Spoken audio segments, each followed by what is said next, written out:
Boa noite então a todos, sejam todos bem-vindos à IAC. Hoje nós vamos tratar do tema reurbanização extrafísica. Meu nome é Edson Fontoura, eu sou acupunturista, trabalho na área de terapias corporais há mais ou menos 20 anos, por aí, e sou voluntário da IAC. Vou falar por que eu escolhi esse tema, né? A reurbanização extrafísica, na realidade, tem a ver, inclusive, com a nossa presença hoje aqui. Todos nós, diante das nossas andanças conscienciais, temos relação com a questão da reurbanização extrafísica.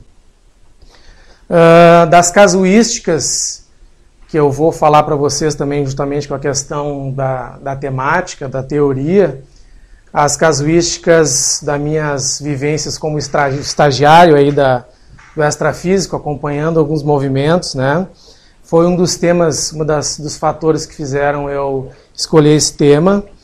Além da afinidade pessoal, meu interesse pela questão da evolução, desde muito cedo tenho estudado a questão da consciência, despertei para esse assunto cedo, assim comecei a me interessar por isso. E também pela relação que o tema tem com os trabalhos que nós estamos desenvolvendo aqui na IAC, né? Tanto nos trabalhos de autopesquisa grupais, quanto nos trabalhos mais práticos, né, de assistência.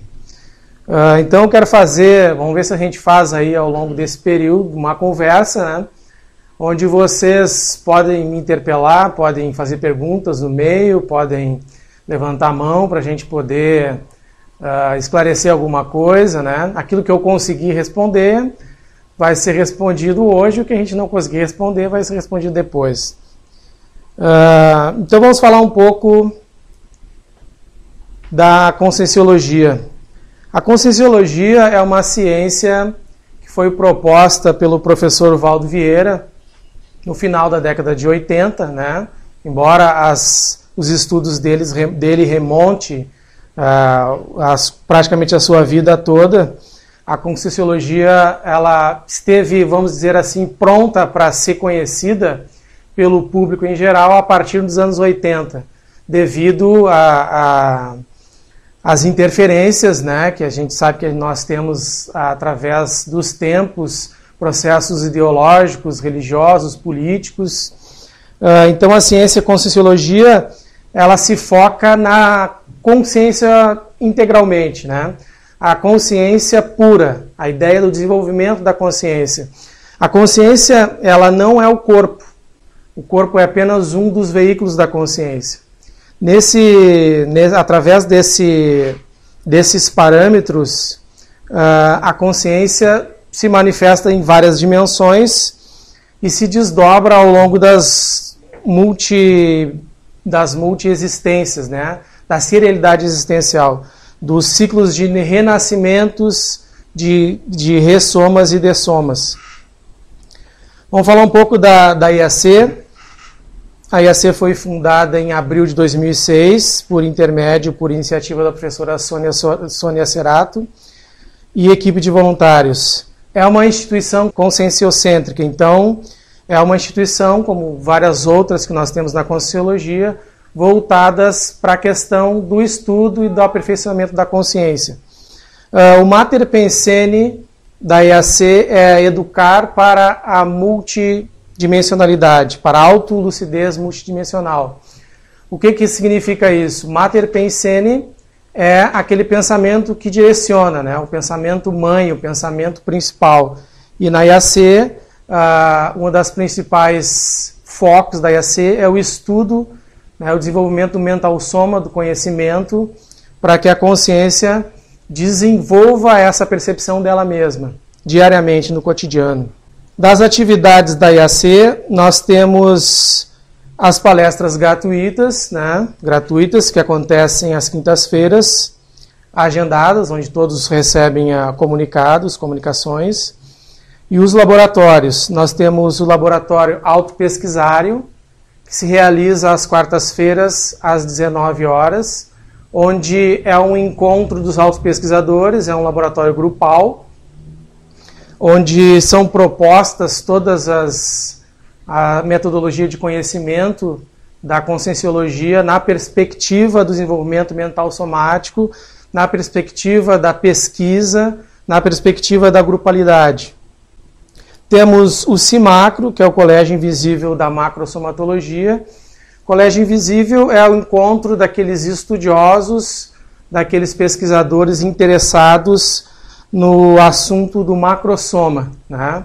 O macrosoma, ele é o corpo humano fora de série, aquele corpo que vem sendo desenvolvido pela consciência ao longo dos séculos, né? Para focalizar, para pontuar e melhorar, qualificar a programação existencial dessa consciência e a assistencialidade. O energossomatório é um laboratório onde a pessoa tem a possibilidade de fazer o seu próprio autoexperimento. Então, é um laboratório individual, onde a pessoa agenda e vai ter ali o período, o tempo necessário, 1h30, para desenvolver as suas experimentações. Aí técnicas são oferecidas, orientações são oferecidas e a pessoa pode agendar. O reflexionário é o laboratório que desenvolve os atributos do mental soma, né? As ideias de ponta, as ideias mais avançadas com relação ao corpo mais qualificado da consciência, que é o mental soma, o corpo de discernimento. O paraperceptário é o laboratório das sextas-feiras, às 19h30, que desenvolve o processo das técnicas energéticas em grupo, onde acontece todas as dinâmicas, os processos de assistência entre as consciências. É um laboratório que é aberto à visitação, a pessoa pode vir para experimentar, para conhecer o trabalho. Fica aí a dica. E o verponário, que é o laboratório de escrita consciencial. Acontece aos sábados, às 9h. Também as pessoas que quiserem comparecer para fazer visita e tomar conhecimento do laboratório estão convidados. Aqui nós colocamos uma chamada ali, um lembrete, para curtir a página da EAC no Facebook, né? Que aí a pessoa já pode ficar sabendo de todas as atividades, né? Ela vai receber automaticamente com informações, com imagens, com promoções de cursos e etc. Como eu falei antes, a EAC tem uma preocupação em trabalhar com a questão do desenvolvimento mental somático. Então a escrita consciencial é uma coisa importante, a gestação consciencial é dos focos fundamentais da EAC. Então, a EAC tem alguns livros importantes publicados aí. Entre eles, nós vamos falar do Tratado de Macrosomatologia, né?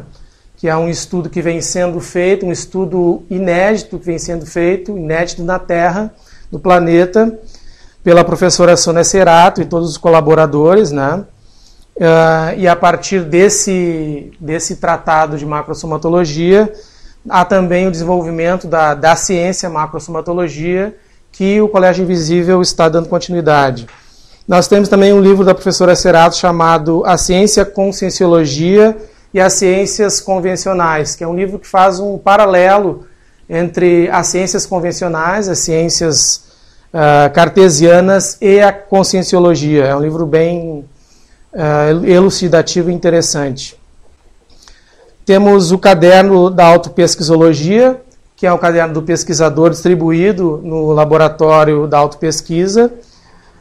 Importante por propor uma série de técnicas e uma série de discussões a respeito do desenvolvimento da autopesquisa.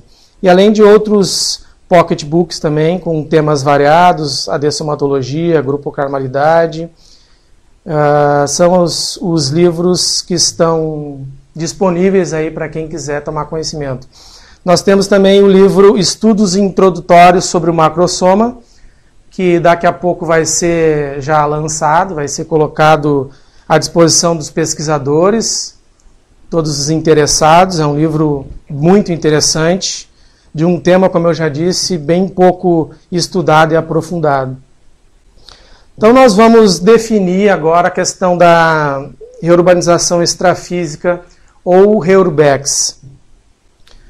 A reurbanização extrafísica, então, é uma intervenção feita pelas consciências avançadas que já atingiram um patamar evolutivo capaz de ter uma visão global, uma visão de conjunto maior, que são os serenões, né? Nesse nível, a gente fala os serenões porque o serenão é a consciência intrafísica que está mais desenvolvida, que avançou mais. Depois dos serenões, nós temos a consciência livre, que também, evidentemente, está participando desse processo da reurbanização. Mas os serenões, inclusive, a gente fala bastante dos serenões, porque eles estão, embora a gente diga que eles estão mais perto, né, nessa assistência, né, mais perto, que a gente sabe que muitos deles têm matriz intrafísica, corpo físico. Então, a assistência policármica avançada. Então, a partir de um determinado momento do desenvolvimento planetário, houve a necessidade de se implementar um deslocamento das consciências, né, que se chama reurbanização extrafísica. Esse deslocamento vai se dar para reorganizar os distritos extrafísicos, né? A reorganização dos distritos extrafísicos vai possibilitar a melhoria do distrito, das localizações das estações intrafísicas. Através dessa organização vão haver o deslocamento, a remoção das consciências de N níveis evolutivos, né?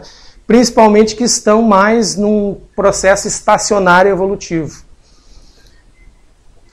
Entre as questões que estão envolvendo a reurbanização está o processo da ressoma, algumas consciências que estão estacionadas, então, com determinado nível de consciencialidade obnubilada, né, ou com pouca consciência.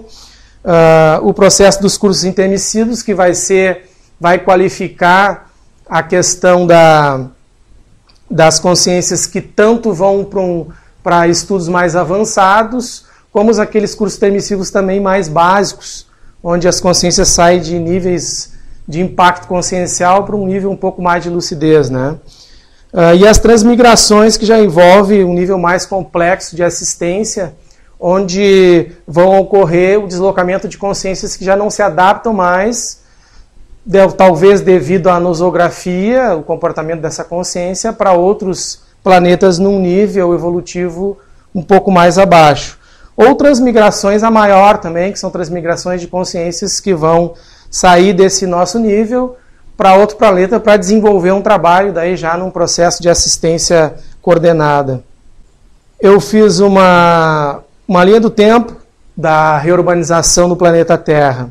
Nós temos ali na extremidade inferior da seta o marco do ano 1100, né? Quando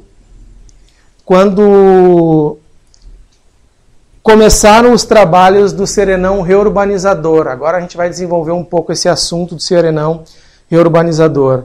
Então 1100 foi o start que o serenão reurbanizador utilizou para começar a implementar o processo da reurbanização.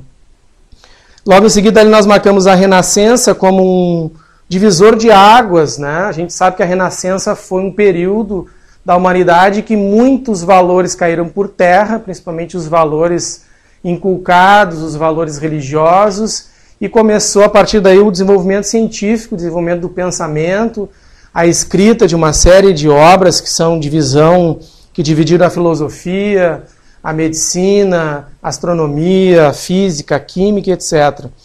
Tem como palco, como a gente sabe, a Europa, né? Entre o século XIV e XVI. A partir daí, a partir desse movimento que houve no Renascimento, com o advento do Renascimento, se estabeleceu uma comunex chamada Pombal, numa localidade chamada Tintagel, na Inglaterra, perto nas proximidades da Cornualha. O que é uma comunex nesse nível? Essa comunex é uma comunex de transição, né? Como a humanidade vinha de um processo onde o conhecimento estava sendo implementado, então isso sacudiu as consciências nesse período, e essa comunex foi implantada justamente para começar a incutir, a trabalhar, a oferecer para as consciências de um nível um pouco mais, com um processo de aceitação mais próxima da realidade.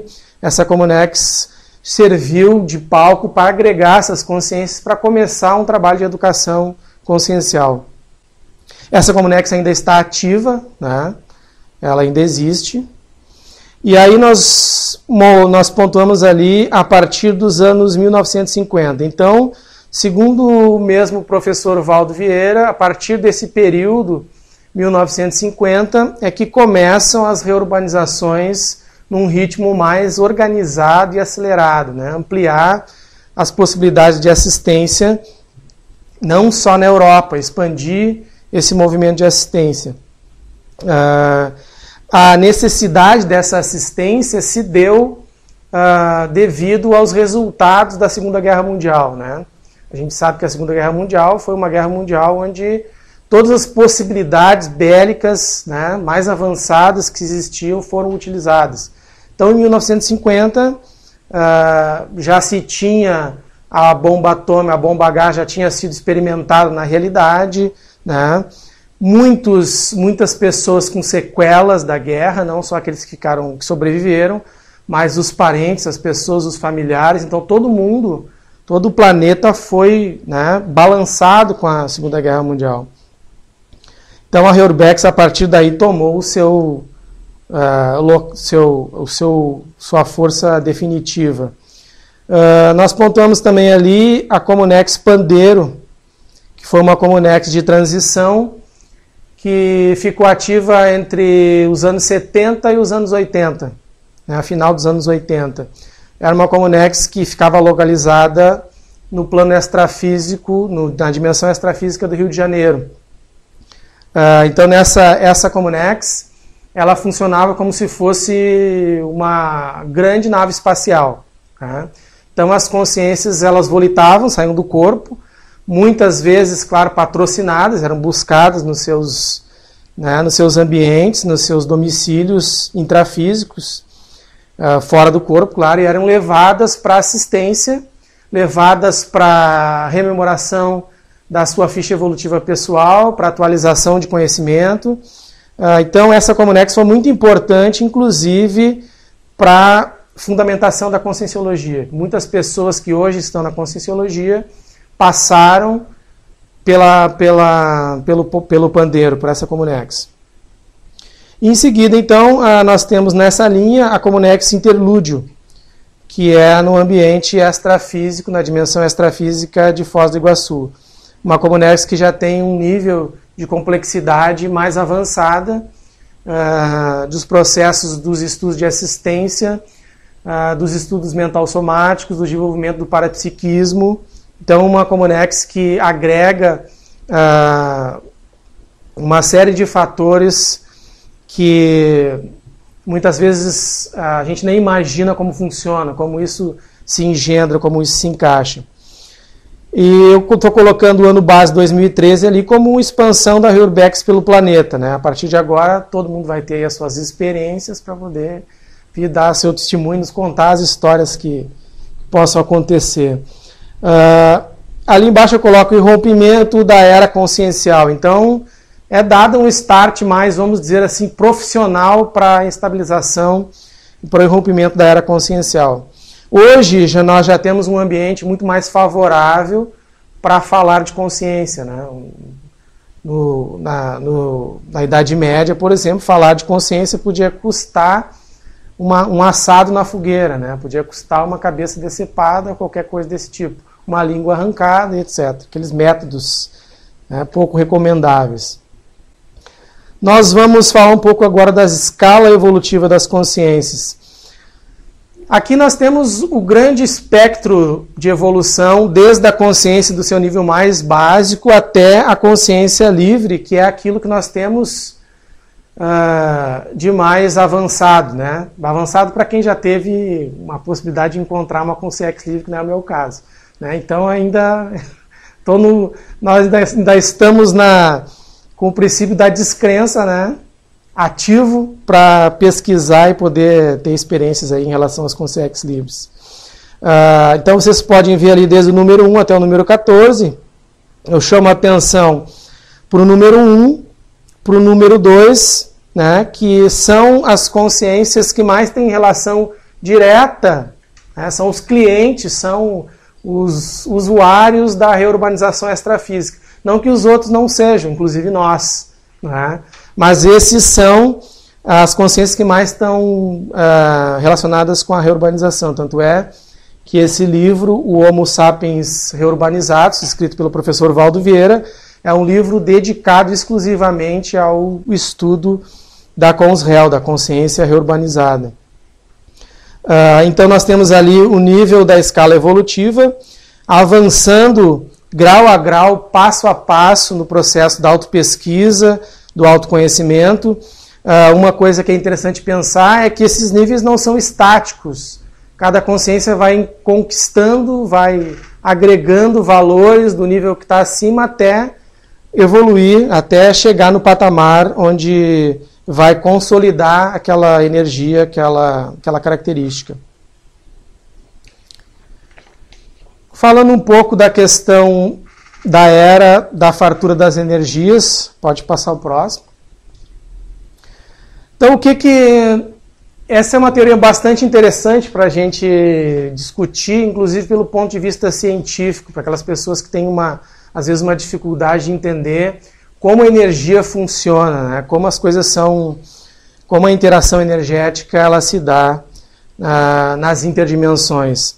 Então, a era da fartura das energias conscienciais, ela justamente tem uma relação com o nível populacional, com o nível da densidade populacional planetária.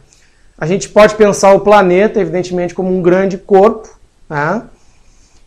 Onde é o domicílio de bilhões, hoje são 7 bilhões e 46 milhões de consciências, né? Então imagina a pulsação disso dentro de um corpo vivo como a Terra. A gente vai entender que as nossas relações, as nossas conexões, a rede de conexão, ela é inimaginável, embora nós saibamos que a sociologia, a antropologia diz que você não interage com mais de 150, 200 pessoas no seu meio, né, no seu trânsito, né? Essa é a faixa, né, 150, 200 pessoas. Mas isso para nós hoje é uma possibilidade imensa. Imagina isso lá no ano 500, como é que era, né? A pessoa interagia com 4, 5, 6, né?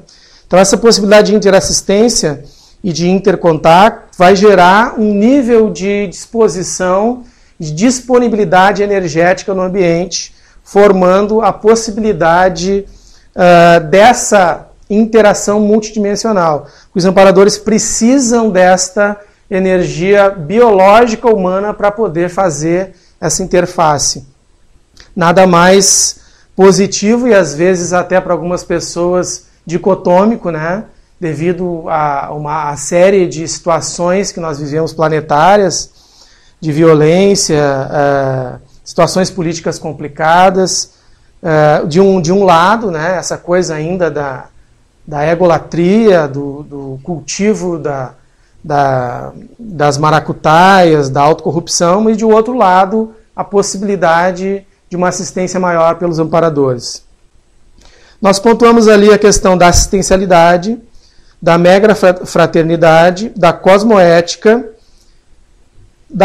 do aparecimento e do surgimento dos macrossomas e dos macrossômatas. Isso no processo parapsíquico faz grande diferença, porque o macrossômata ele é um peão energético mais qualificado, né, planejado para poder fazer esse contato com as consciências, e as energias conscienciais homeostáticas. Então nós vamos imaginar o planeta como uma grande pulsação, um elemento vivo pulsante. Próximo slide. Vamos falar um pouquinho do ciclo multiexistencial. Então, o ciclo multiexistencial vai entrar aí reurbanização extrafísica no sentido de ter aumentado o número de consciências que ficaram, né, na dimensão extrafísica e que faziam o que a gente pode dizer de um bate e volta, né, dessomavam e ressomavam na mesma condição, né. O ciclo multiexistencial, então, é esse processo esse mecanismo que faz a divisão da consciência na vida humana, na vida intrafísica, e na consciência na vida extrafísica, né? Na interdimensão, na intermissão. Esse ciclo multiexistencial, com a reurbanização, ele passou a ficar mais dinâmico, né? Passou a ficar mais planejado, homeostático, aparecendo consciências especializadas no encaixe dessa dinâmica, desse maxi-mecanismo evolutivo.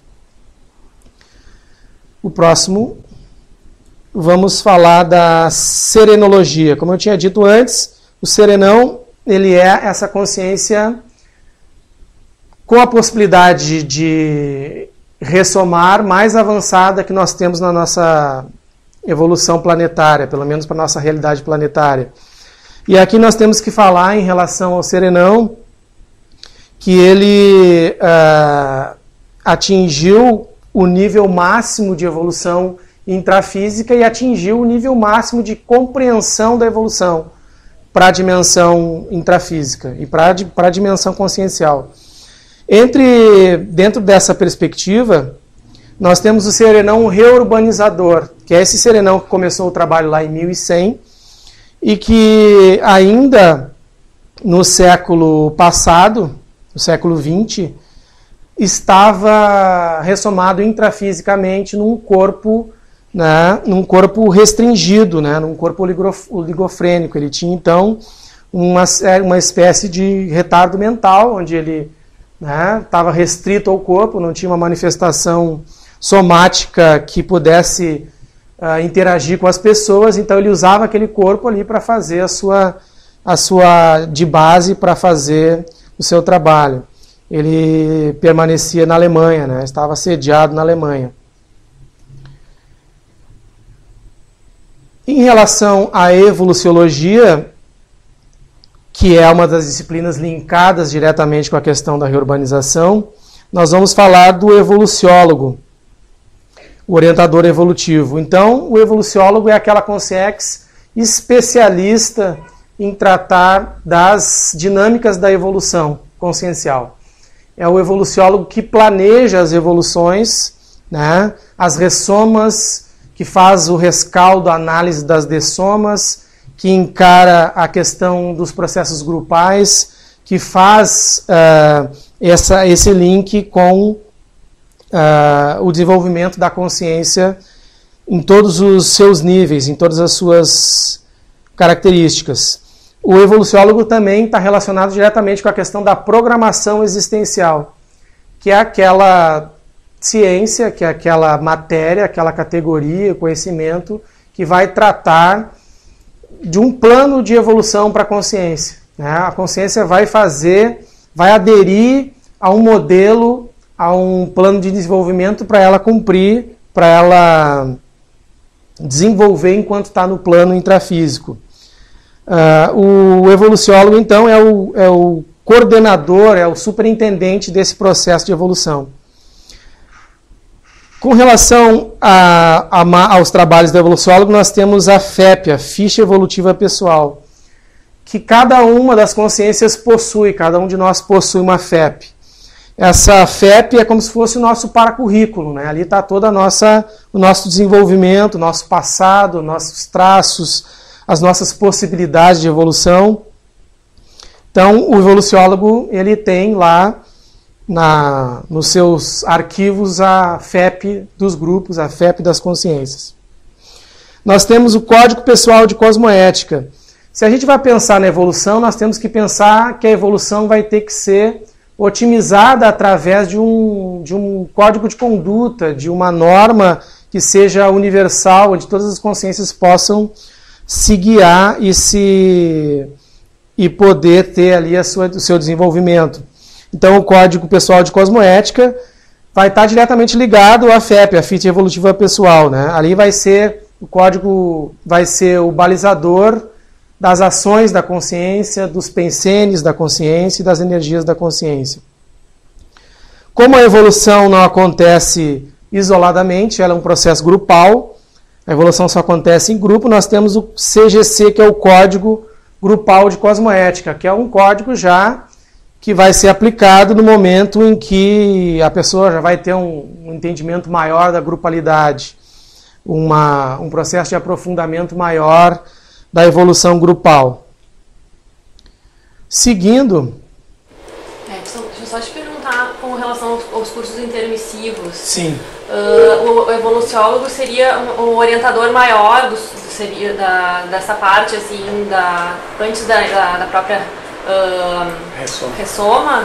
O evoluciólogo ele estaria na ponta desse processo, né? Claro que os serenões, evidentemente, também estão participando do curso intermissivo. Penso que como pró-reitores, né? Assim, no nível de avaliação de currículo, né? Como é que funciona, como é que vai ser desenvolvido o trabalho naquela intermissão. Penso que o evoluciólogo está mais próximo desse cotidiano do curso intermissivo. E abaixo dele, provavelmente, algum orientador também, assim, para... os amparadores, né, de vários assuntos, de várias especialidades, né, vão estar envolvidos com a questão do curso intermissivo. Tu falaste que esses 60 serenões estão intrafisicamente dentro do planeta? Essa é a média que se tem dos estudos até agora desenvolvidos. Tá, 60... e no extrafísico? Aí não tem? Não tem essa informação. Eu não tenho essa informação. Aí deve ser infinito o número de serenões. Né? Relacionados à Terra, certamente serão mais restritos, né? Diretamente relacionados com a Terra. Mas aí, fica um desafio. Se a gente imagina que para cada consim se multiplica por 9, quem sabe a gente pega 60 serenões e multiplica por 9. É uma hipótese. Quem sabe? Esses serenões intrafísicos, que características têm? Quais são essas pessoas? São pessoas mais desenvolvidas, mais conhecidas? Quais são as... Os serenões intrafísicos existem dezenas de características diferentes, né? Tem relatos de serenões que estão envolvidos com paradiplomacia, que são pessoas envolvidas com governos. Tem relatos de serenões que tem pessoas que são agricultores. Tem relatos de serenões de pessoas que são mais isoladas, que vivem em ambiente mais isolado, frio, afastado da civilização. Então o serenão pode ser qualquer consciência, até um gari na rua pode ser um serenão.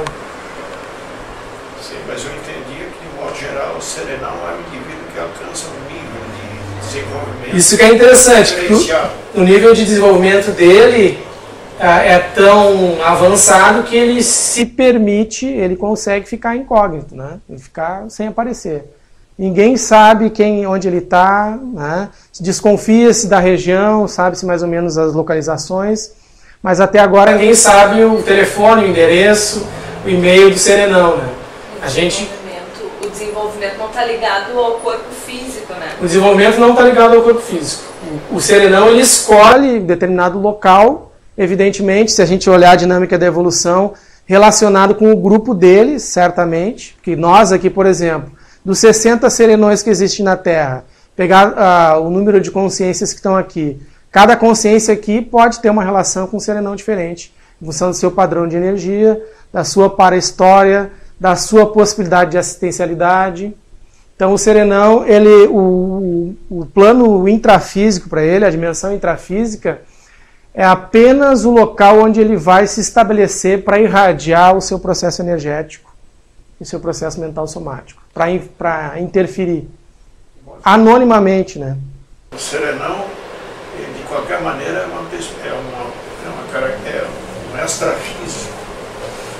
Ele somente vai se estabelecer num determinado nível para poder irradiar pessoas. Exatamente, para servir, como eu estava falando do questão do macrosoma ter um peão energético, o serenão é um peão de alto nível.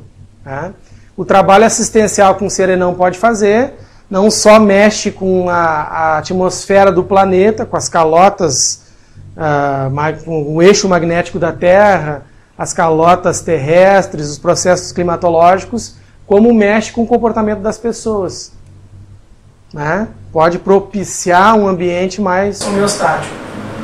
Mas é um número muito limitado, 60 serenões para toda a humanidade. Se tem conhecimento, né? Que se tem conhecimento. É um número limitado, porque se a gente considerar que esse movimento começou em 1100, ele é ainda recente. E a gente tem que olhar também para a história dos outros planetas. Significa o quê? Se a gente pensar que o serenão chegou aqui em 1100 e percebeu que o ambiente estava favorável para começar um trabalho um pouco mais avançado, imagina o que ele fez lá na pré-história. Como ele influenciou aquelas consciências que ainda estavam nas cavernas. Né? Influenciou as consciências através da tecnologia do fogo. Né? Então a gente tem que imaginar o cosmos como uma coisa ampla, né? Uma coisa dinâmica. E o serenão é esse modelo evolutivo intrafísico. Edson, esse 1100 teve algum marco que a conscienciologia se baseou para dizer que foi em 1100? Olha, a informação que eu tenho é que 1100 foi uma época que a Europa estava num processo bastante complicado social, né? Inclusive esse período, ano 1000, entre o ano 1000, do ano 1000 para trás, do ano 1000 para frente, se tem aí a ideia, por exemplo, do feudalismo, né?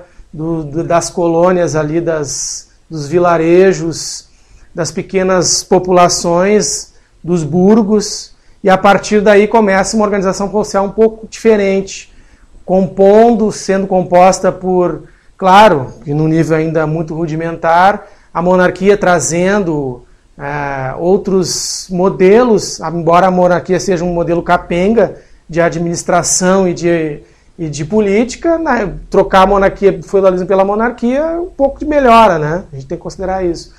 Eu penso que essa divisão de águas entre um mundo, uma idade antiga, a era antiga, de uma vida muito rudimentar ainda, né? De uma consciência social muito limitada, para um salto um pouco maior. Tem essa percepção. Tudo tranquilo? Então nós vamos falar um pouquinho sobre os devas, ou devas. Esse assunto é bastante interessante, né? A palavra deva é uma palavra de origem Devanagari, né? Que é um idioma indiano. E ao longo dos séculos ela vem sendo usada para explicar a interação de consciências que estão na natureza ou no ambiente natural. Então nós vamos ter aí na literatura, se vocês forem procurar o termo deva, vocês vão ver várias coisas estrombólicas, né, exageradas, assim, porque vai estar associado com misticismo, vai estar associado com mitologia, uma série de informações.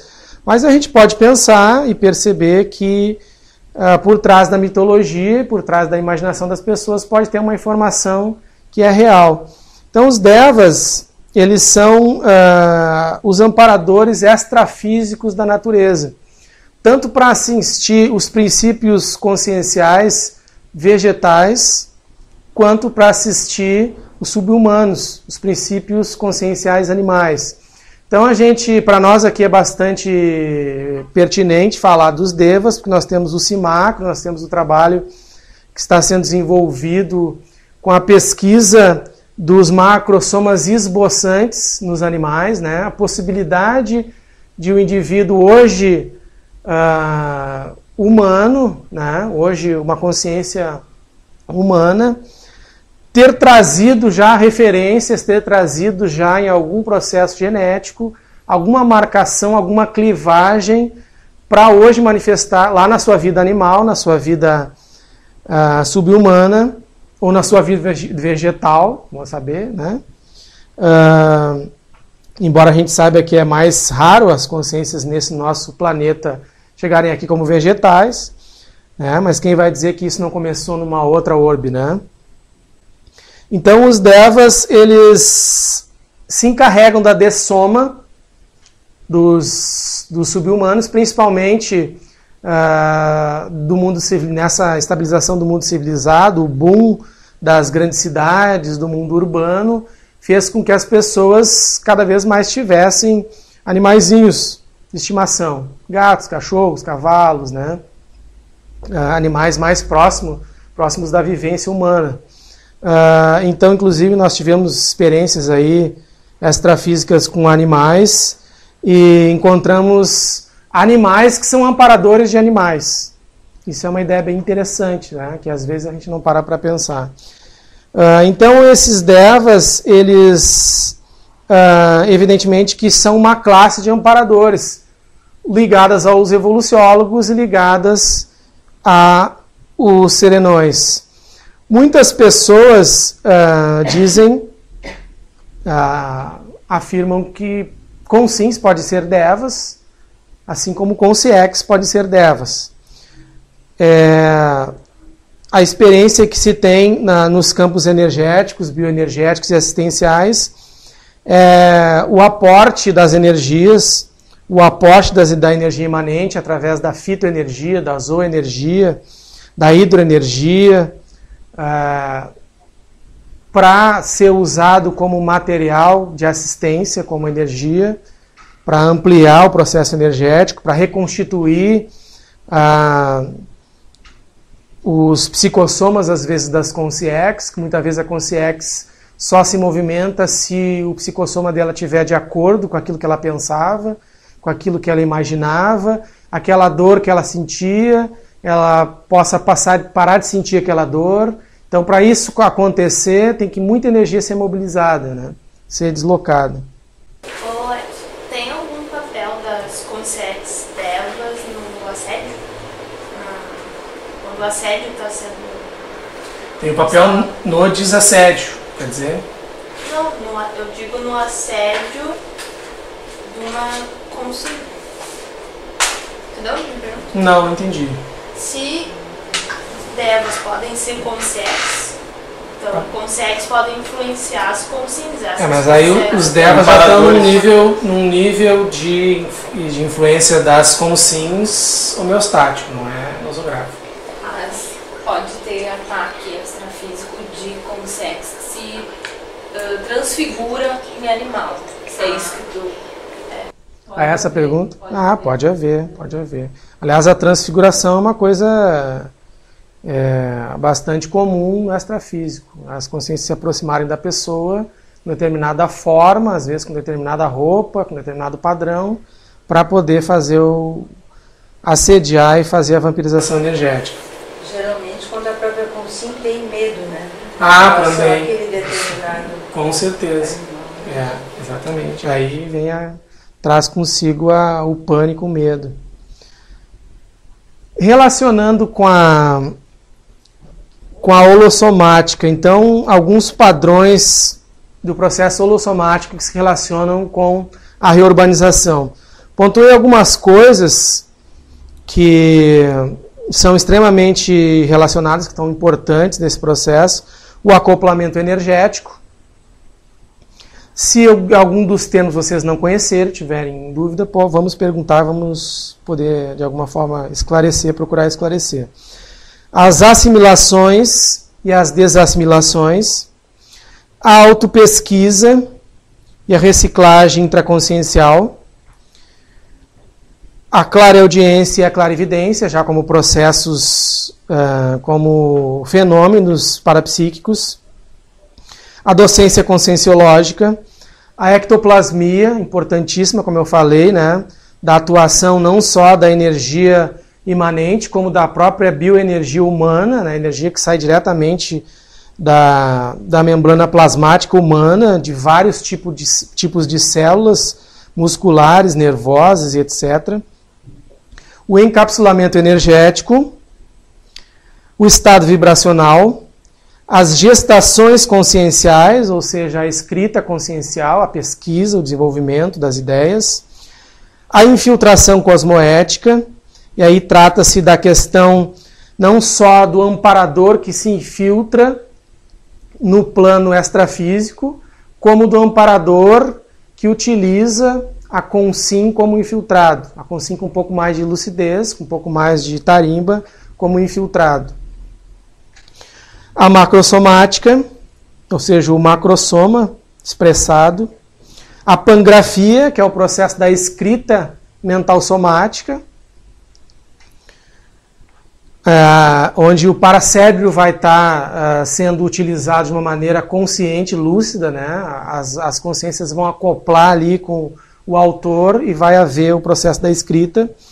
A paraprocedência, que trata-se da procedência extrafísica das consciências, tanto nosograficamente como homeostaticamente. As premonições, as projeções lúcidas, diretamente relacionadas. A psicometria, que é a habilidade do parapsíquico, do sensitivo, ler os ambientes e os objetos, não é?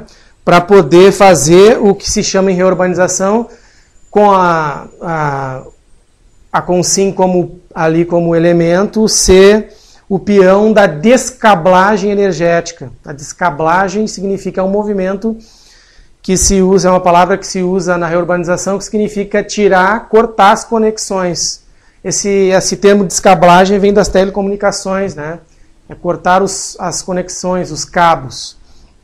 Então, a psicometria está relacionada com isso. Os resgates extrafísicos, que são, como o Sr. Será estava perguntando, como é que o serenão interage, né? A Vanessa perguntou como o evoluciólogo interage. O serenão também tem aquelas consciências que estão relacionadas com ele. O evoluciólogo também tem plano para muitas consciências.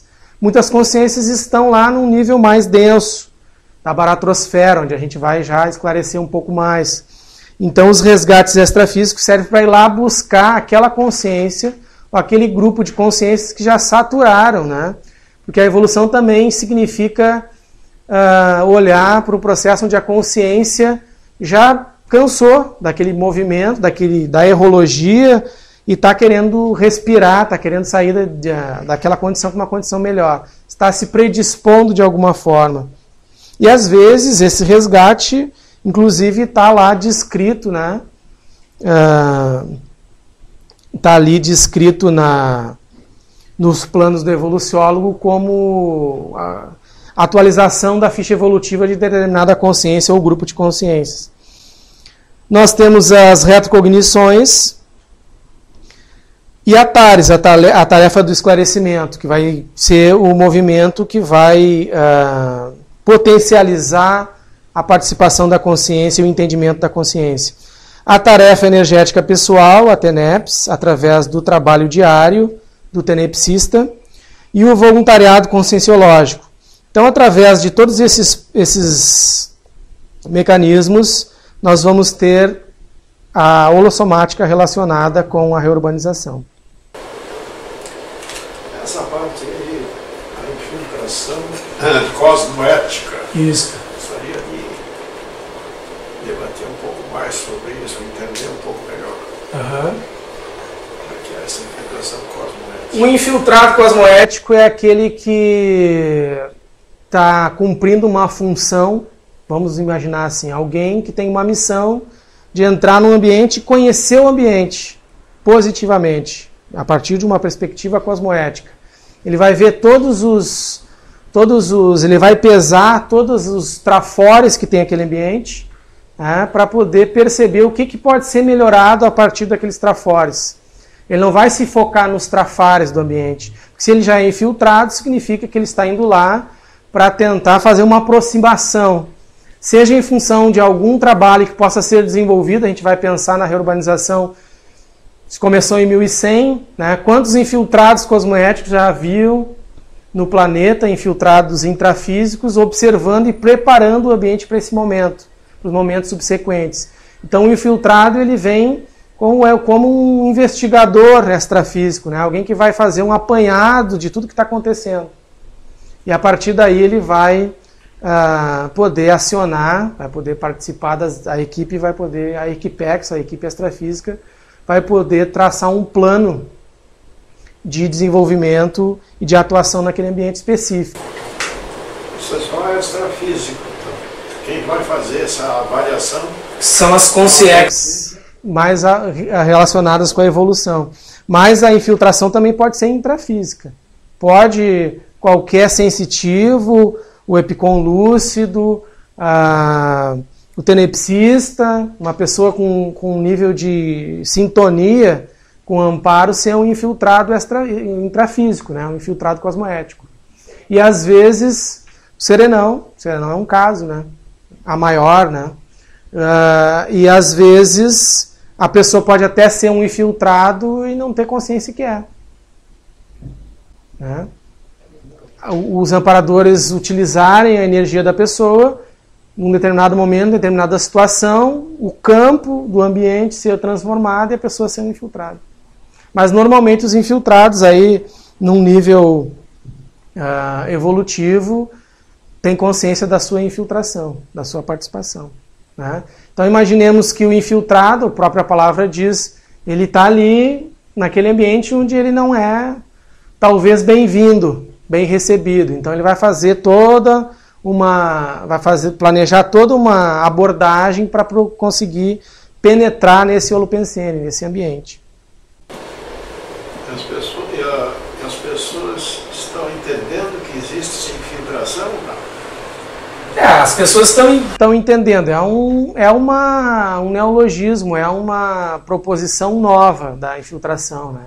Assim como a ciência e a Conscienciologia está se desenvolvendo, mas é bastante lógica essa interação, né? Se a gente pensar, é bastante lógico. E às vezes até se transforma para poder ser melhor aceito, para se aproximar, poder afinizar e auxiliar mais, ele pode até sofrer modificações. Para fazer a ligação com aquelas consciências, ele pode, extrafisicamente, por exemplo, se transformar numa planta, se transformar num musgo, se transformar num gato, ou se transformar numa consciência parecida com aquele grupo. Né? Ou intrafisicamente, né? Procurar absorver os valores daquela comunidade, daquele ambiente e participar daquela experiência.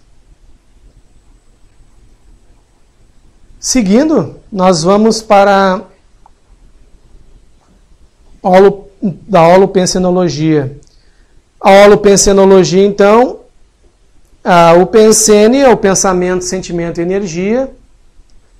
E a holopensenologia é a ciência que estuda a integração do pensene. A integração dessa ideia, a integralidade dessa manifestação. Então, o holopensene, o que é o holopensene? O holopensene é aquela soma, é a soma das energias de determinado local ou determinada pessoa. Cada um de nós tem um holopensene, então é o holopensene pessoal. E os holopensenes dos ambientes, dos bairros, das cidades, dos países, dos continentes e do próprio planeta. O planeta também tem um holopensene. Então, a formação do holopensene, da Consim e da Consciex, assediadora, vamos dizer, ou amparadora, vai constituir o holopensene, a holosfera pessoal. A formação dos holopensenes grupais, nosograficamente com os mega-assediadores e homeostaticamente com os amparadores, vai produzir, no caso nosográfico, os bolsões e as comunexes patológicas, que são o alvo principal da reurbanização extrafísica, em vários níveis, né? Em vários tipos de manifestações culturais, artísticas, políticas, filosóficas. O holopensene está em todo tipo de manifestação humana. Então, o holopensene vai desaguar na reurbanização extrafísica, que é a mega faxina extrafísica, né? A limpeza dos ambientes. Com relação às categorias dos ambientes intrafísicos, nós temos ambientes absorvidores, doadores e ambivalentes. Ali nós estamos descrevendo várias situações.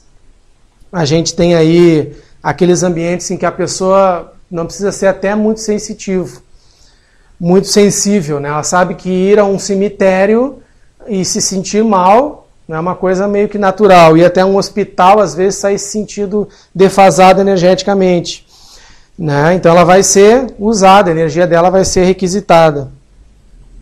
Os doadores, no caso, ambientes mais homeostáticos, né, da natureza, onde a energia imanente está mais disponível.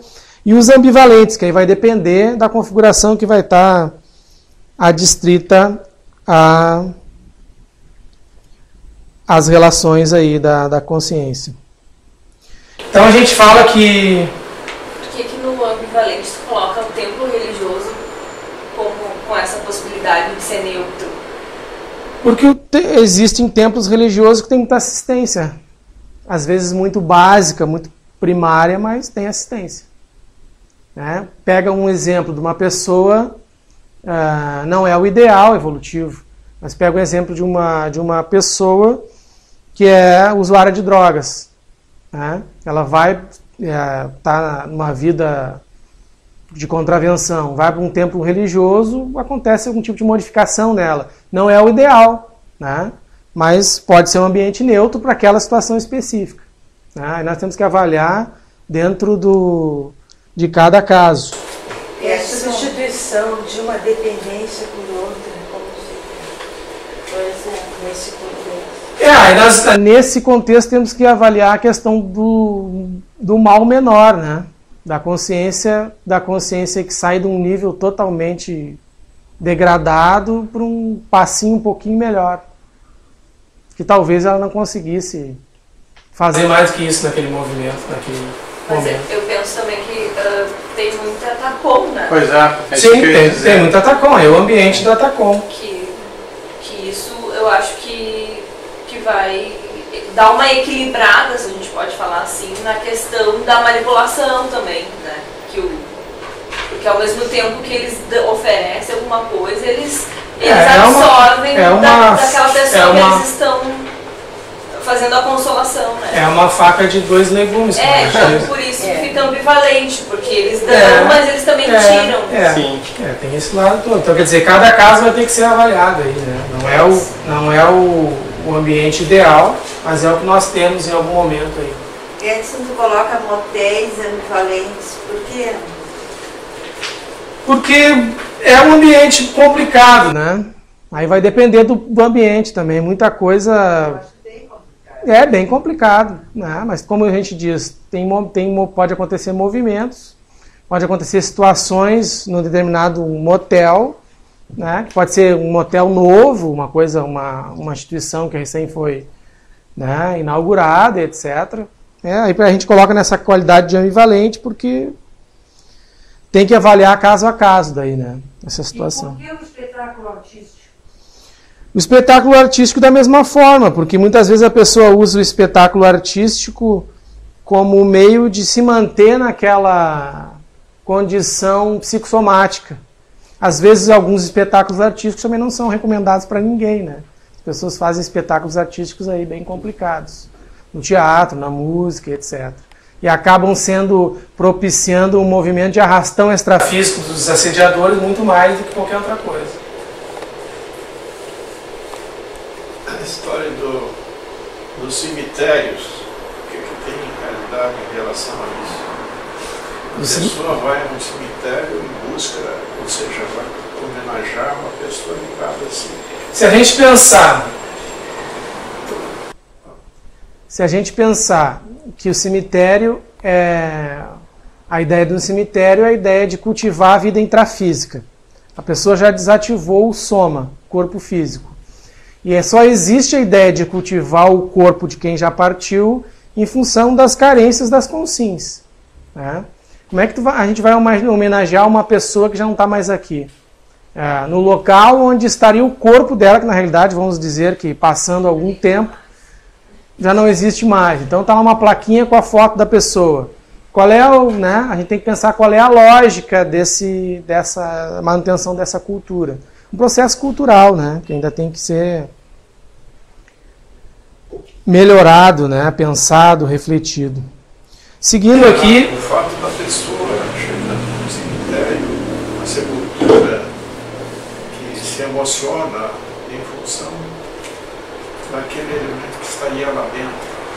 Na realidade ela se emociona mais pelos processos dela, né? Das faltas, das carências, da emocionalidade dela. Eu estava me perguntando se os concierges dessas pessoas estariam interferindo nessa pessoa que está aí. Provavelmente. Não só dessas pessoas, mas de todos os vizinhos dos túmulos em volta ali, já que tem alguém chorando, vamos lá, vamos sentir um pouquinho dessa energia. Imagina. A gente imaginar a situação. Mas são todas energias negativas.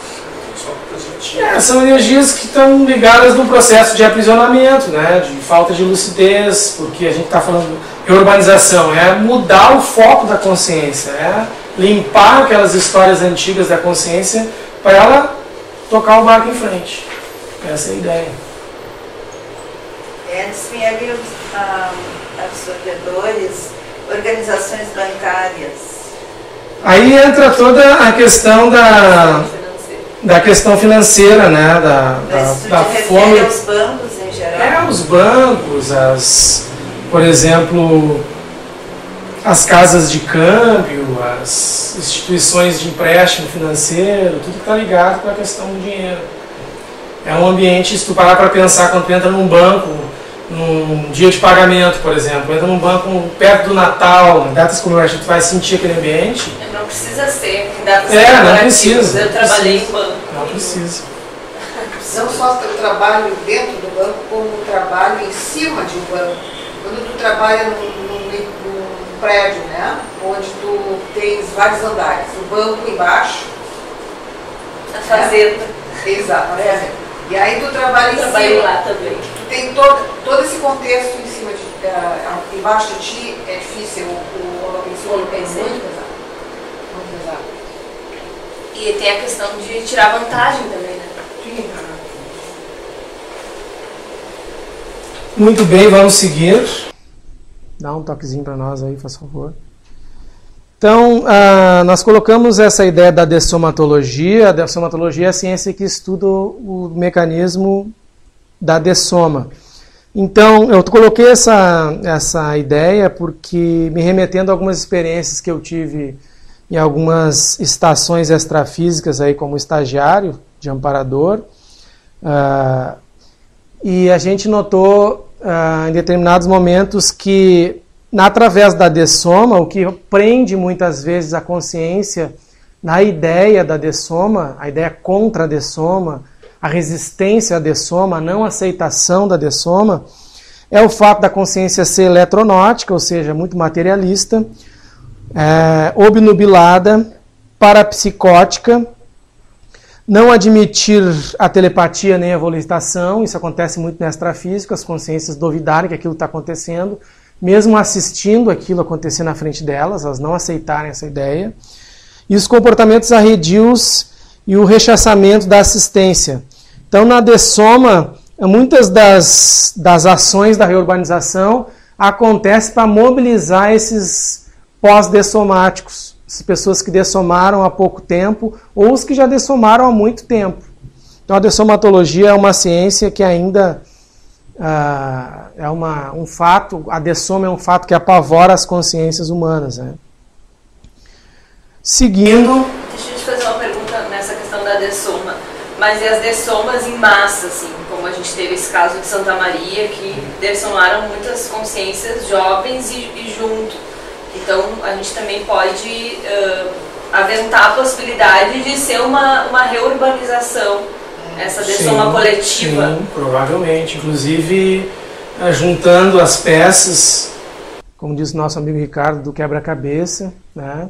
A gente vai ver que muitas daquelas consciências tinham relações com determinados grupos, pensamentos, e a região onde aconteceu, vai levar a essa conclusão de que foi um processo de urbanização que aconteceu. Assim como catástrofes climatológicas, né? Tsunamis, furacões, exatamente, onde grupos inteiros dessomam. Aqui com os campos de concentração, né? Nesse contexto de Santa Maria, ficou bem exatamente, é uma ligação para a história aí dos campos de concentração. E a região que tu falaste, não entendi muito bem, de acordo com a região que aconteceu, tu falou? Justamente isso que a professora estava colocando, os descendentes de alemães, italianos, etc. Uma comunidade muito com relações étnicas muito próximas, né? Pessoas com uma filogenia muito parecida. Tem a ver com o local. E a história de cada um. E uma não aceitação também da diferença, né? Porque eu conheci Santa Maria e o pessoal é muito fechado, assim, lá. E essa questão racial é muito forte, de não aceitação de negro, né? É bem forte. Uma exclusão, não tem a social, mas tem muito a racial também. Isso tudo está envolvido nesse mecanismo, com certeza. A situação ambiental também influi muito. Santa Maria fica entre morros. É uma panela, né? Ela já é uma panela. Vou dar uma pergunta. Você fala nas dessomas, que algumas pessoas têm muito medo. A tanatofobia. Assim, a tanatofobia. Tu achas que existe alguém que não tenha preocupação com a sua dessoma? Alguém que não eu tenho certeza, eu sou um. Eu também. Eu sou um. Tudo isso é possível de ser falado, mas individualmente eu acho que todas as pessoas têm uma preocupação. Então, fica difícil. Ao raciocinar e colocar por todos, torna geral o que não é geral. Eu acho que as únicas pessoas que poderiam ter medo disso são aquelas que gostariam de morrer, aquelas que se suicidam, que têm uma patologia.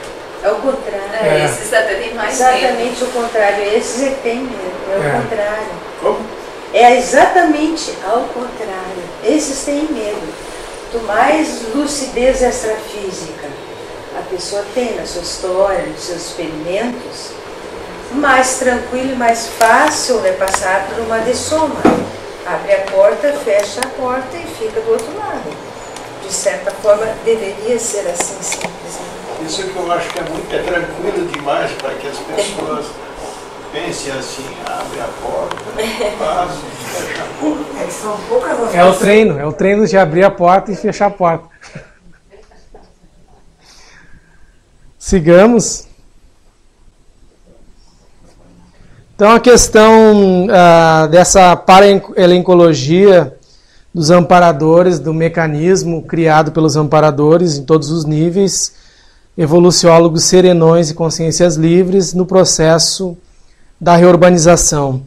Nós vamos ter as transmigrações, que vai ser a mudança da paraprocedência das consciências, das consciexes, os resgates extrafísicos, eu já falei um pouco para vocês, onde o evoluciólogo vai estar bastante envolvido, o isolamento parasanitário, a paratecnologia e a parasegurança. Então, o isolamento parasanitário é quando toda a estratégia assistencial é montada e nada pode interromper ou atrapalhar ou interferir naquela assistência que vai ser feita. Então, os amparadores usam o mecanismo energético através da energia imanente, através da energia das consciências que vão estar ali no trabalho de assistência para isolar a área e fazer o trabalho que tem que ser feito. Aqui entram as centrais extrafísicas da verdade, da fraternidade, da energia. Cada uma associada aí aos seus valores, né? A da verdade ao PEN, ao pensamento, a fraternidade ao sentimento, e a da energia ao processo bioenergético, propriamente dito. Avançando na questão da evoluciologia, nós temos os mecanismos de resolução de interprisões, tudo isso está na pauta da reurbanização.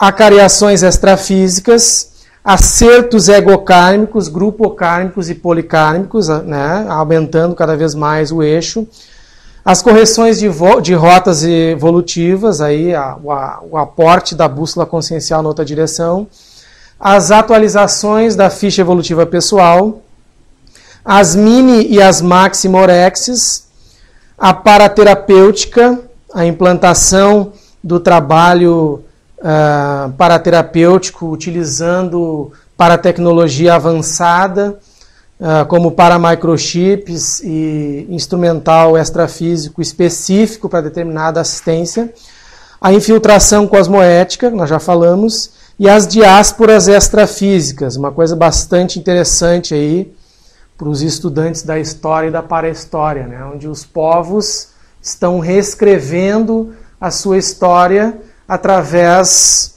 de GESCONs, através do aparecimento em dinâmicas energéticas e assistenciais. Nós temos aí, tivemos um início onde os chineses trouxeram essa ligação e essa implementação da conscienciologia, por ter sido um povo que desenvolveu o processo energético e o mental soma. Nós temos os africanos aparecendo hoje como elementos fundamentais nessa transição planetária, no processo de uso consciente da energia imanente. Nós temos os árabes contando a sua história, só a gente fazer uma relação aí com essa problemática secular lá da faixa de Gaza, do Oriente Médio. E eu deixei aqui para pontuar os hindus, que eu acho que os hindus vão começar a aparecer aí também nesse processo, tanto pela questão socioeconômica hoje mundial, da Índia está despontando, como também dessa reescrita da história do povo. Já estão aí. Alguns contrapontos com relação a Reurbex, o antes e o depois. Eu pontuei então, nós saímos do intrafísico para o extrafísico, da SOCIM para a SOCIEX, da TACOM para a TARES, da Equipim para a Equipex, da CONSIM para a CONSIEX, da Vigília para a autoconscientização multidimensional, do guia maurótico para os amparadores, do soma para o holossoma, do atavismo para a paragenética, do intelecto, do subcérebro para o paracérebro, do intelecto para o mental soma, do óbito, do medo da morte para a segunda dessoma, ou seja, o descarte do psicossoma, que vai fazer com que a consciência fique de cara com ela mesma, sem ficar ligada ao ambiente em que ela fazia parte, às emoções onde ela estava inserida, do varejismo para o atacadismo, da globalização para a paradiáspora, das leis intrafísicas, da jurisprudência para a cosmoética, da genialidade da coisa da pessoa só voltada para o intelecto e para o desenvolvimento da mente intelectual, para o serenismo, da tanatofobia para a intermissão. Seguindo... Você quer fazer relação com a segunda dessoma, no caso, o energossoma, né? O energossoma, Ok. exatamente. Ah, tá, eu ia falar isso porque ele falou no psicossoma, né? Ficou claro? Baratrosfera. Então a baratrosfera, esse tema que é bastante interessante, está aqui entre nós. É aqui, a baratrosfera é aqui.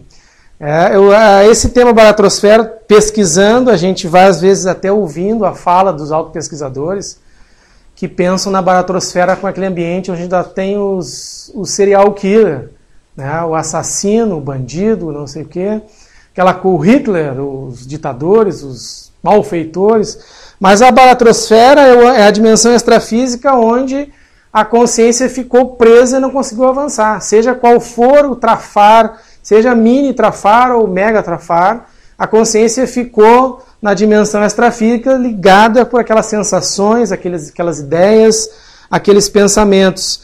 E aí então nós temos a ideia de mini baratrosfera, que é a baratrosfera mais, né, domiciliar, de uma casa, de um ambiente pequeno, e a mega baratrosfera, é um bairro inteiro, uma cidade inteira. Pega uma ideia, há um tempo atrás, estava lembrando disso também, o governador Celso Ramos, uma cidade aqui no litoral de Santa Catarina. Eu conheço essa cidade há bastante tempo, eu tive lá há pouco tempo e eu pude notar a diferença que já existe no ambiente. É um lugar paradisíaco, né? Eu dizia ali no outro slide que às vezes o lugar perfumado, limpo, parece ser aquela maravilha. Quando a gente chegava em Governador Celso Ramos, parece que a pessoa levava uma paulada na cabeça, de tão pesado que era. Simplesmente porque lá tinha a farra do boi. Era a cidade onde os bois eram maltratados até o fim.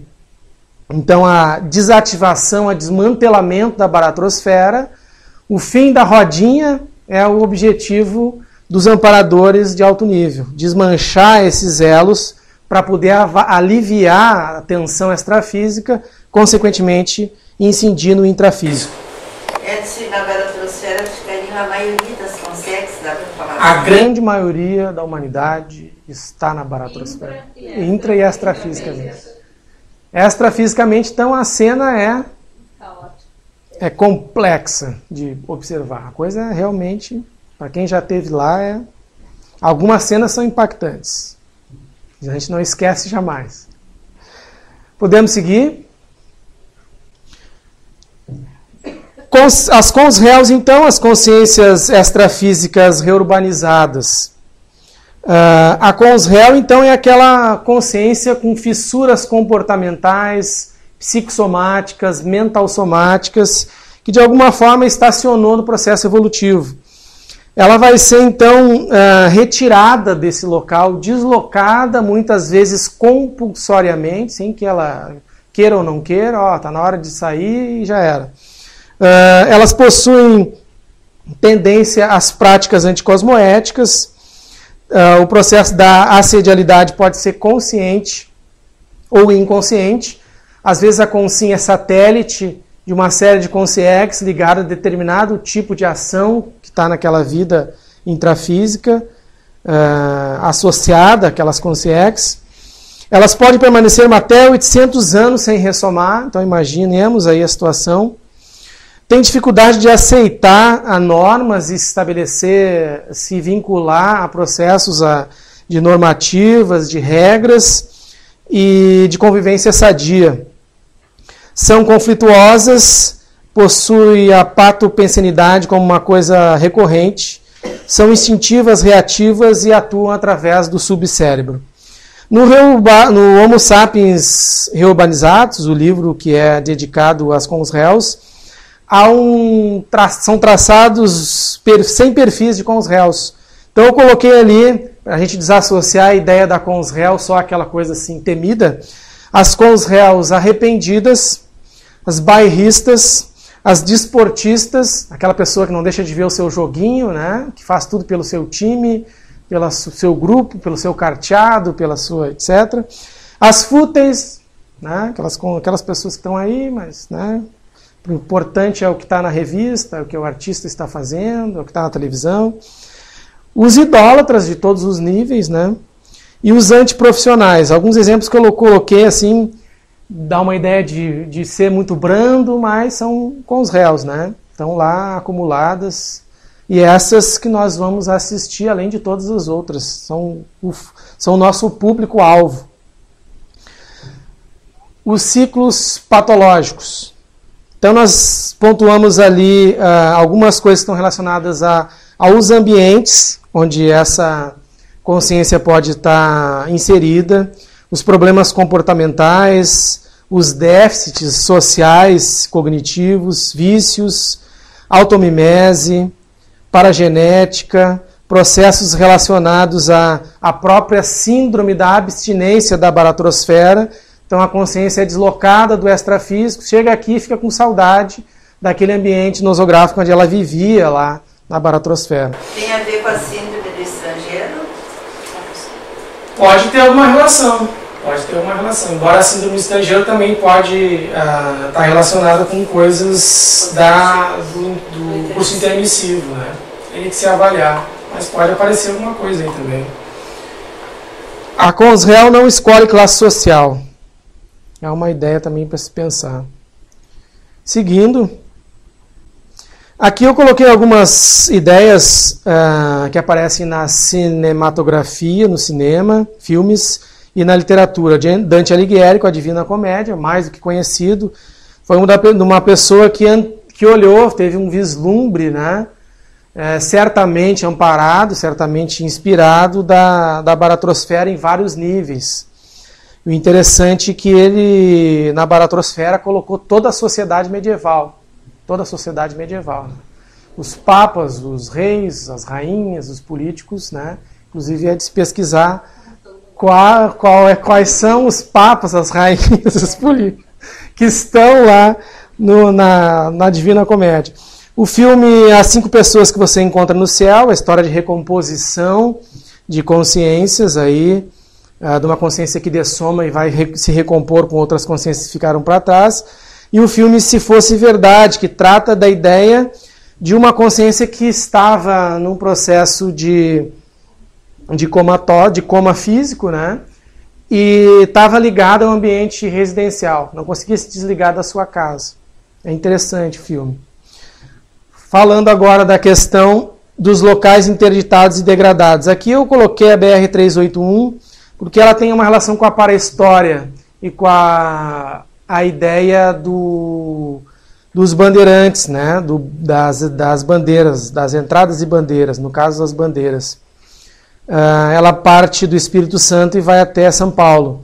Nessa rodovia, ainda, nos dias de hoje, é considerada a rodovia da morte. Então tem trechos nessa rodovia que já ocorreram milhares de acidentes. São feitas obras, melhoria do processo viário, no nível das curvas, toda a engenharia de tráfego, e parece que não se consegue resolver. Claro que tem a ideia da falta de educação dos motoristas também, isso é um contexto nacional, mas é uma ideia interessante, né, de se pensar por que esse ambiente ficou tão sobrecarregado, que é ali que era o tráfico, o movimento dos bandeirantes, a ideia do ouro, do extrativismo. Outros exemplos são prédios, residências e bairros. Agora, partindo para exemplos de reurbanizações que funcionaram, que deram certo, né, dentro do processo do passado para o movimento atual, nós temos aqui em Madrid, na Espanha, um matadouro, que era um matadouro municipal, que se transformou num centro cultural. Seguindo, nós temos o nosso caso aqui em Porto Alegre, o antigo cadeião do gasômetro, que inclusive há pouco tempo com essas obras foram encontradas ferragens e alicerces desse cadeião. Hoje é uma praça, né? Aquela praça que tem chamada Júlio Mesquita. Esse cadeião, então, ele foi ativado em 1855 e desativado em 1955. Então imagina o que aconteceu nesse ambiente, não está nem para pensar. Nosso vizinho, um vizinho de casa ali. A Praça Brigadeiro Sampaio também, estou botando as casuísticas da minha autopesquisa aqui também. Né? A Praça Brigadeiro Sampaio, também na frente da nossa casa ali. Essa praça foi o primeiro cemitério da cidade, de Porto Alegre. Interessante, né? Depois foi conhecida como Praça da Forca. Depois foi conhecida como Arsenal da Marinha. E hoje é uma praça. Veja que a urbanização existe. Em Curitiba, por favor, nós tivemos um quartel até 1989, que foi fundado em 89, e hoje um shopping center no centro da cidade. Mais um exemplo em Porto Alegre, o Hospital Psiquiátrico São Pedro, que agora está abrigando a Universidade Estadual. A Universidade Estadual está entrando, a unidade Porto Alegre está funcionando no primeiro pavilhão do Hospital Psiquiátrico São Pedro. Só para lembrar que esse hospital psiquiátrico foi inaugurado no Segundo Império, pra você ter uma ideia. E, falando em reurbanização, nós temos aqui a conclusão, né, que é a meta da reurbanização, que é a implementação do Estado Mundial. Um Estado onde vai haver uma equanimidade das ideias, da política, da interação, das consciências num nível mundial, planetário. Essa é a principal função do Estado Mundial que vem se implementando a partir da possibilidade das reurbanizações. Muitas graças. Agora... Eu queria, se tu pudesse falar um pouquinho da tua experiência pessoal dentro de todo esse processo que tu está nos apresentando hoje. A minha experiência pessoal... As tuas vivências. Dá uns exemplos aí. Eu participei de algumas, como estagiário, tive o privilégio de participar de algumas reurbanizações, de trabalho de reurbanização. Participei de reurbanizações na Croácia, onde houve um trabalho de limpeza extrafísica do ambiente da guerra do Kosovo, né? Tive a oportunidade de participar de reurbanizações. A gente tem que pensar a reurbanização, por exemplo, em acidentes automobilísticos. Às vezes o acidente automobilístico acontece numa região onde tem várias pessoas envolvidas e os amparadores montam uma estratégia para atender todas aquelas consciências que estão na volta. Uma cidade, por exemplo, um bairro inteiro é reurbanizado, são levadas as consciências extrafísicas que estão ali gerando pressão, isso é aliviado. Algumas experiências eu tive nessa de reurbanização. O resgate na baratrosfera é uma reurbanização? O resgate na baratrosfera é uma reurbanização. Já também participei de alguns resgates na baratrosfera, alguns pontuais. Foi uma experiência importantíssima, porque a ideia do resgate na baratrosfera parece com uma experiência que a gente teve aqui no laboratório reflexionário. O ambiente era tão homeostático que não dava para pensar nada que não fosse aquilo, né? E aí o amparador avisou todo mundo que estava envolvido e disse assim, nós temos 20 minutos para entrar e sair. Uma coisa muito interessante, assim, o perigo da operação não funcionar. Então havia já sido feita a infiltração num bairro de Porto Alegre, aí da zona sul de Porto Alegre, e foi feita o resgate extrafísico de determinada consciência. E a importância da grupalidade num contexto desses, né? Muito importante. Sem ego nenhum, muito cada um importante. faz o seu melhor. Muito importante. Isso aí fica... Essa ideia fica marcada na consciência que participa. Muitas vezes a pessoa participa só por doando ectoplasma. Isso aconteceu aqui na escola, a partir da escola? Não, isso aconteceu antes. Antes? Na escola tem acontecido algumas coisas, desde o momento que eu estou na IAC, tem acontecido algumas coisas nessas regiões que eu estou pontuando aí. De afogados do Guaíba, né? De presidiários aí daquela região, de pessoas que foram enforcadas naquela praça, etc. Tem acontecido algumas, das que eu rememorei, algumas participações nesses trabalhos aí. Respondi sua pergunta? Muito obrigada. Graças.